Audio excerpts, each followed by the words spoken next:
اردو ادب کے درخشاں ستارے سعادت حسن منٹو آج 69ویں برسی منائی جا رہی ہے اور منٹو کا نام اردو ادب کی دنیا میں کسی تعارف کا محتاج نہیں ہے۔ اردو زبان میں مختصر کہانیوں اور جید افسانے منفرد اور بے باک مصنف سعادت حسن منٹو 11 مئی 1912 کو پنجاب ہندوستان کے ضلع لدھیانہ میں پیدا ہوئے۔ منٹو اپنے عہد کے ادیبوں میں انتہائی نمایاں شخصیت کے مالک تھے۔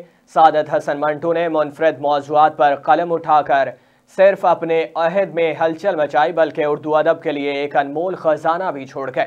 معاشرے کو اس کی اپنی ہی تصویر دکھانے والے عکاس کو اس کی بے ساختگی پر جو تازیانے کھانے پڑے وہ ایک انمٹ داستان ہے۔ منٹو کے مضامین کا دائرہ معاشرتی تقسیم زر اور اس میں لاقانونیت تقسیم ہند سے قبل اور بعد میں ہونے والی انسانی حقوق کی پامالی رہا ہے۔